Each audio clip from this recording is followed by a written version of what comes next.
Well, obviously a terrific a win for our football team this year and for our program, for our alumni. I mean, it was a big day, big win. Showcase game on Southland TV. Obviously, a lot of ESPN exposure, had national implications. Which is interesting for a September playing date, 2 top 25 teams. So certainly a signature win for our program. I think it's the highest ranked team that we've beaten since I've been here at the university in 13 years, certainly in Division I. The real challenge now is moving forward. And do we have the maturity to handle the success from playing in a big game, a spotlight game, to coming back to the field, coming back to practice, coming back to the detail that we're going to need to have to play a prolific, Stephen F. Austin football team on the road. These guys know how to score points. They can score them in bunches. They know how to rush the quarterback. They can defend. They're very sound in the kicking game. Again, we're talking about the two-time conference champion back in 2009, 2010, and a lot of these kids were part of that success. So, I think we're going to have to show great maturity and a lot of pats on the back right now, and justifiably so. But how we handle it and moving forward is going to be real key to our preparation. Well, we only had them for Sunday night after the game, and certainly most of it's verbal, but we took them into the weight room, and we're at that point in the season now where we don't practice on Sunday night, usually going into our 5th game. And we worked them extremely hard for an hour and 15 minutes. And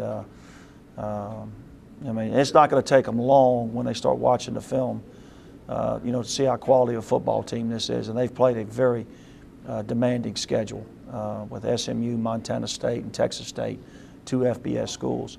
And quite frankly, I'm sure in their camp, they probably feel like they could very easily or could be 3-1 right now. Is that right? Versus 1-3. So. We know it's going to be a huge test.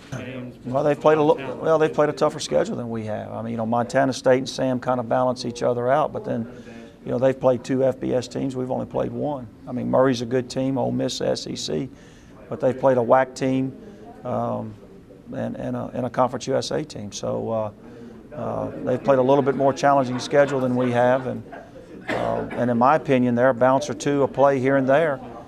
From being 3-1 versus 1-3. Yeah, they're probably a little healthier than we were at that time. I think the thing that I impressed upon our team last night that should be noted is they have no margin for error now. To get to 7 Division I wins, because their one win was a non-Division I opponent, and they have no Division I wins at this time. So, for them to get back to the national postseason, they've either got to win the conference championship or they've got to win every game left on their schedule. So either way, they really don't have a lot of wiggle room for error, moving forward. Well, a lot of starters, a lot of firepower, an All-American, a couple of All-Americans really. One of them's been suspended. I don't know what his status is, but, big offensive line, huge. I mean, the biggest that we'll see, probably one of the biggest in college football. They remind you a lot of the Montana offensive line or Wisconsin offensive line. A new coordinator, so I see a little bit more